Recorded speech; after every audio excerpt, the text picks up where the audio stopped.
आउज़ुबिल्लाहि मिनश्शैतानिर्रजीम बिस्मिल्लाहिर्रहमानिर्रहीम। अस्सलाम वालेकुम स्टूडेंट्स, आई होप आप सब बहुत अच्छे होंगे। स्टूडेंट्स, आज हम चैप्टर नंबर 3 के लास्ट टॉपिक को डिस्कस करेंगे।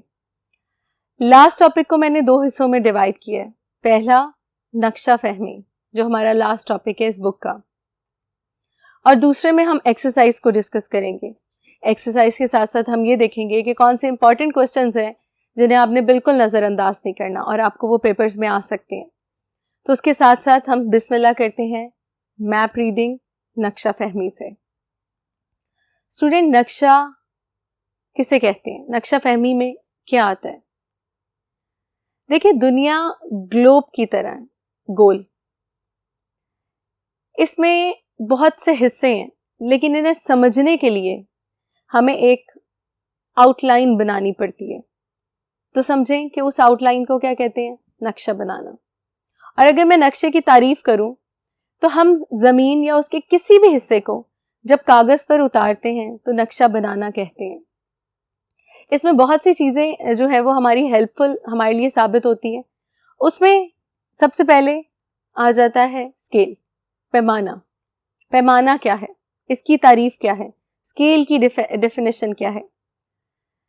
जब हम जमीनी फासलों को कागज पर, बोर्ड पर या किसी भी दूसरी चीज पर उतारते हैं तो हम उसके लिए स्केलिंग करते हैं। जैसे फॉर एग्जांपल 1 किलोमीटर को 1 इंच में एक्सप्लेन करेंगे। जैसे यहाँ एक लाइन है और यहाँ एक लाइन है। मैं ये बताती हूँ कि ये कॉलेज है और ये स्टूडेंट आपका घर है।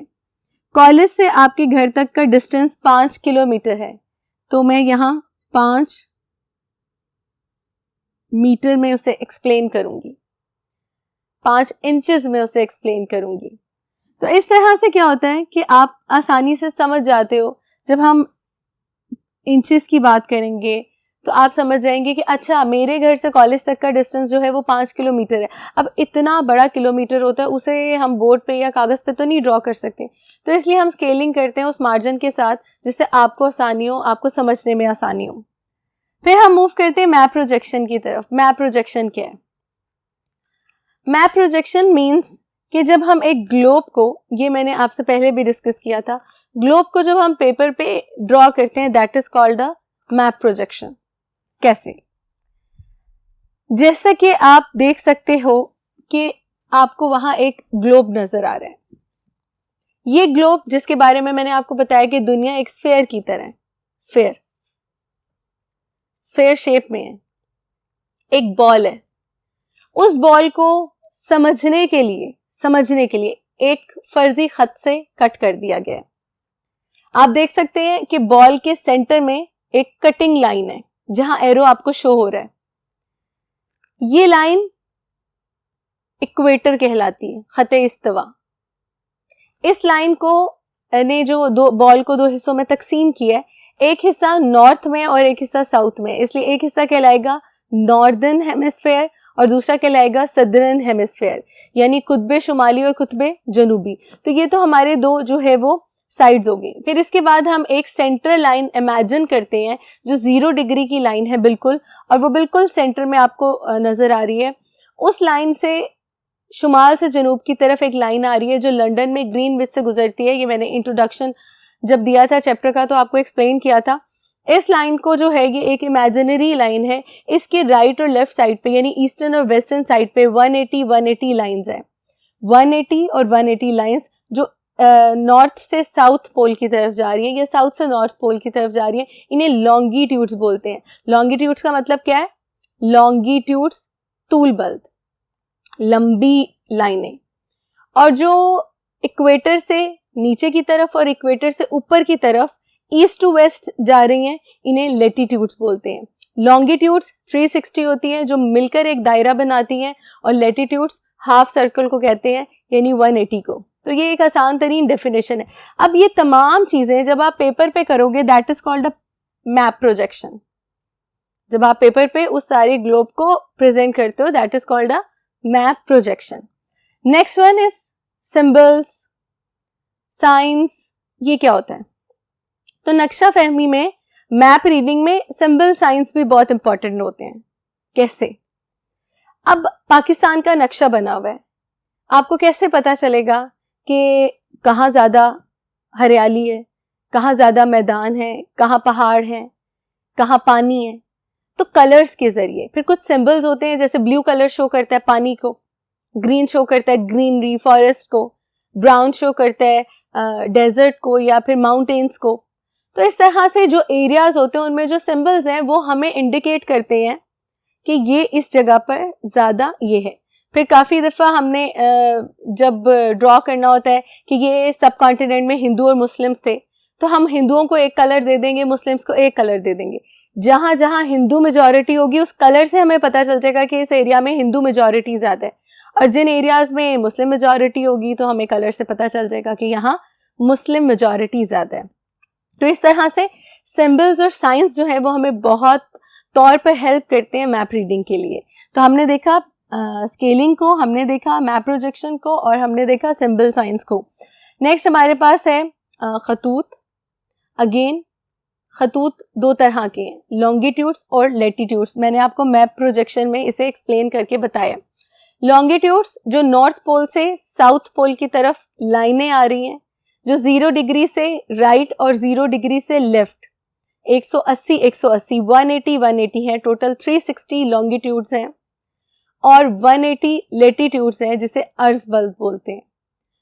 तो ये भी मैप प्रोजेक्शन मैप को समझने के लिए बहुत फ़ायदा देती हैं। लास्ट ख़त इस्तिवा, इसका भी जिक्र कर चुके हैं। ख़त इस्तिवा यानी इक्वेटर। इक्वेटर वो फर्जी ख़त है जो ज़मीन को 2 हिस्सों में तकसीम करता है। देखें, दुनिया को तो अल्लाह ताला ने बनाया, तो इसे तो कोई एग्जैक्ट तकसीम नहीं कर सकता, लेकिन फिर भी एक मफरूज़ा, एक फ़र्ज़ किया गया कि ठीक है, हम इस जगह से एक लाइन बनाते हैं, ड्रॉ करते हैं, और एग्जैक्ट इसे 2 हिस्सों में डिवाइड करते हैं। एक हिस्सा नॉर्थ और एक हिस्सा साउथ कहलाएगा। बच्चों, मैप के ज़रिए हम मुल्कों से फासले को, एक जगह से दूसरी जगह जाने के टाइम ड्यूरेशन को, हर चीज़ को बहुत आसानी से देख सकते हैं।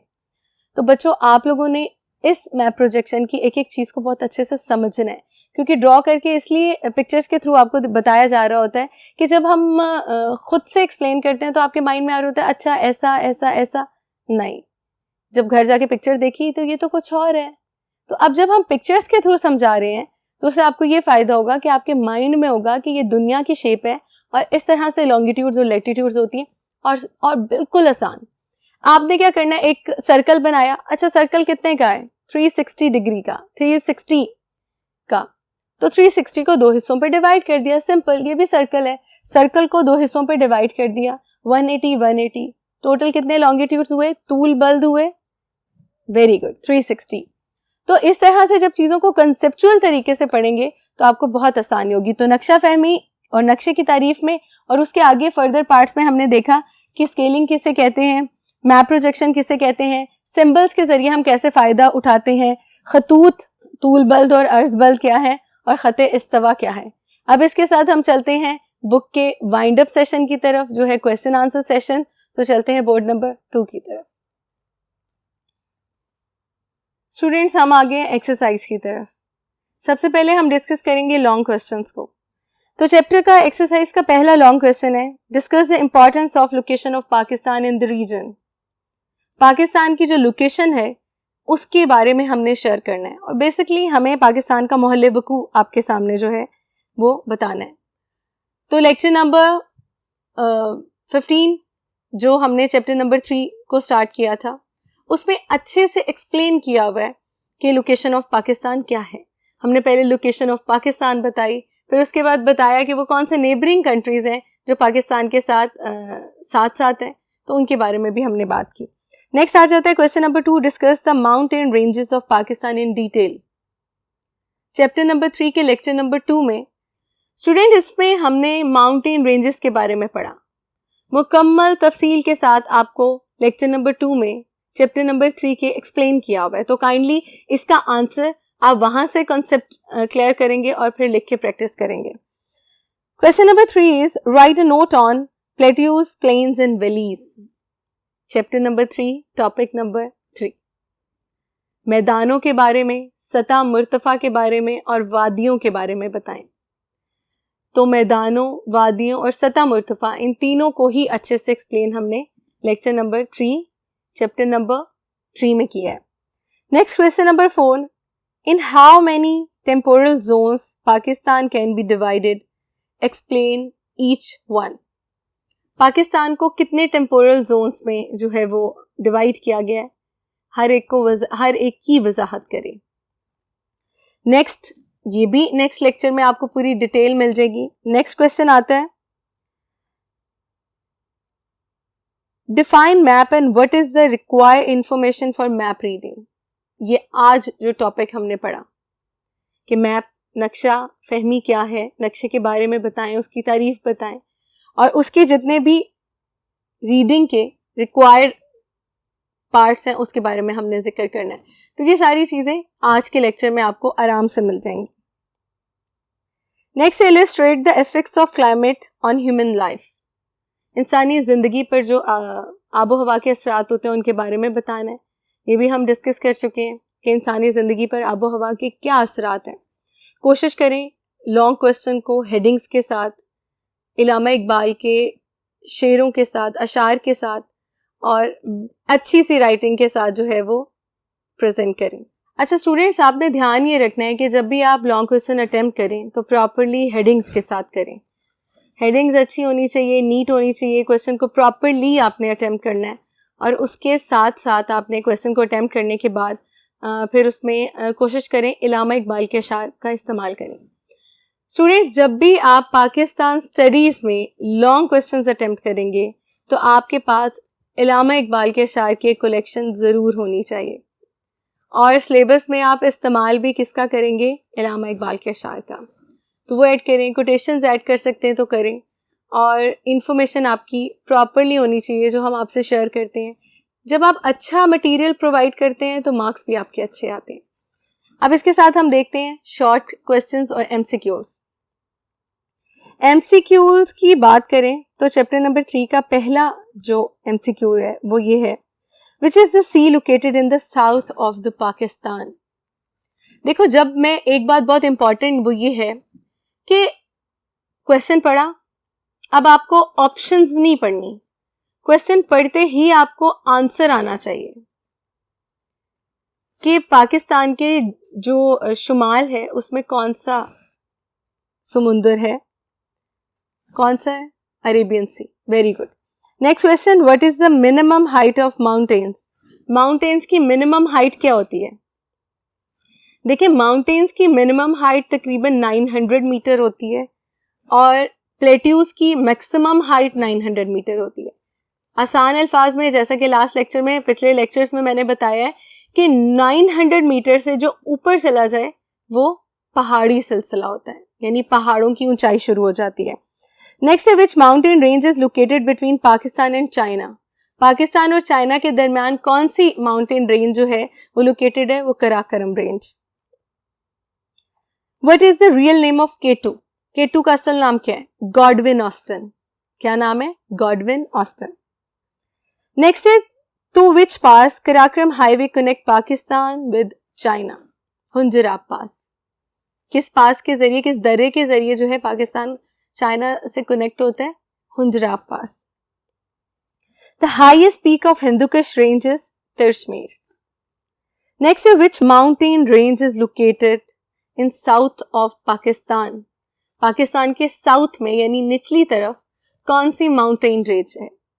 ये कोहे कीरथर है।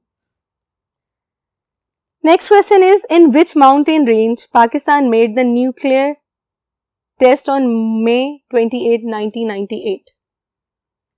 कौन सी जो पहाड़ी सिलसिले जहां न्यूक्लियर टेस्ट हुआ था 98 में?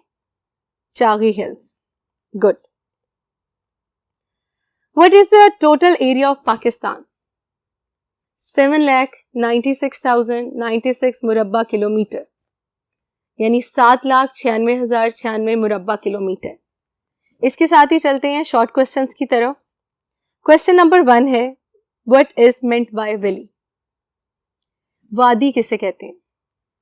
बच्चों, between the mountains and along with the rivers, the area is called valley। यानी पहाड़ों के दरमियान और दरियाओं के साथ साथ जो खूबसूरत एरिया होता है उसे हम वादी कहते हैं। Next question is what is the reason of economic instability? मुआशी अदम तवाजुन की क्या रीजन है, वजूहात बताएं। पिछले लेक्चर में, लेक्चर नंबर 19 में मैंने आपसे सारी वजूहात शेयर की हैं। आप कोई भी 5, 6, 7 अपनी पसंद से जो है वो मेंशन कर सकते हैं, बल्कि वो सारी वजूहात की हेडिंग्स को आप एक्सप्लेन कर सकते हो, जिसमें पॉलिटिकल इंस्टेबिलिटी है, वॉर कंडीशंस हैं, फिर उसके बाद लैक ऑफ इन्वेस्टमेंट है, फिर हमारा पुअर सिस्टम है इंडस्ट्रीज का, और बहुत से रीजंस। नेक्स्ट है what is map projection? Map projection किसे कहते हैं? आज ही हमने अभी कुछ देर पहले बोर्ड नंबर 1 पे मैप प्रोजेक्शन को अच्छे से डिस्कस किया है। Next question, what is the meridians of longitudes? Meridians lines को, उन खतों को बोलते हैं। अब ये लॉन्गिट्यूड्स के पूछ रहे हैं, यानी तूल बल का, तो आप बताएंगे कि 360 meridians of longitudes are available या are the part of globe. तो इस तरह से ये क्लियर हो सकता है। Next, write down the names of the countries located along the Persian Gulf. Persian Gulf से जो लोकेट करती हैं कंट्रीज, उनका नाम आपने बताना है। ये भी हमने पूरा प्रॉपर्ली डिस्कस किया है। आप टॉपिक नंबर 1 पे जाके अच्छे से चेक कर सकते हो कौन कौन सी कंट्रीज है, उन सब के नाम जो है वो आप देख सकते हैं। नेक्स्ट हमारे पास क्वेश्चन है, right down the importance of Afghanistan and central Asian countries for Pakistan. यानी वस्ती एशियाई ममालिक और अफगानिस्तान की पाकिस्तान के लिए क्या अहमियत है, तो वो भी हमने डिस्कस करनी है। ये भी हमने लास्ट लेक्चर में डिस्कस की कि क्योंकि हम अगर अपने रूट्स को बेहतर करें, इनकी ट्रेडिंग हमारे रूट्स के जरिए, तो हम अपने रेवेन्यू को बहुत अच्छे से जनरेट कर सकते हैं। नेक्स्ट है, describe the importance of northern mountains. शुमाली पहाड़ी सिलसिलों की अहमियत बयान करें। बच्चों, ये एक very very very important question है। ये शुमाली पहाड़ी सिलसिले जो हैं उनकी क्या अहमियत है? यकीनन वो सर्दियों में क्योंकि बर्फ़ से ढके रहते हैं तो वहाँ का माहौल बहुत ठंडा होता है। वहाँ जब गर्मियाँ आती हैं तो बर्फ़ पिघलती है और वो हमारे दरियाओं को सैराब करती है, ये भी एक फ़ायदा है। वहाँ मौसम इतना अच्छा होता है कि सयाह घूमने फिरने जाते हैं, ये भी एक फ़ायदा है। वहाँ से खूबसूरत लकड़ी मिलती है, ये भी एक फ़ायदा है।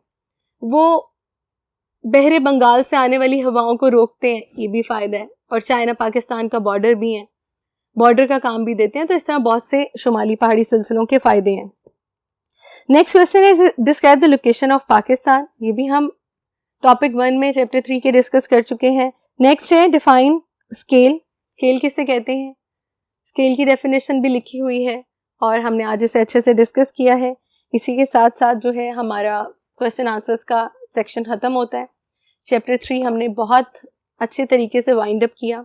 पूरी कोशिश की कि हम यहाँ आपको हर पहलू से जो है वो आपका सामना करवाएं, ताकि किसी भी तरह से पाकिस्तान को समझने, उसकी जियो स्ट्रेटेजिक लोकेशन, उसकी जियोग्राफी को समझने के लिए आपको प्रॉब्लम ना हो। हर टॉपिक को अच्छे से देखिए, हर क्वेश्चन को अच्छे से समझ के कीजिए, ताकि आगे कभी आपको भूले ना। तो इंशाल्लाह नेक्स्ट चैप्टर के साथ दोबारा आपके सामने आऊँगी। तब तक दुआओं में याद रखिएगा। अल्लाह हाफ़िज़।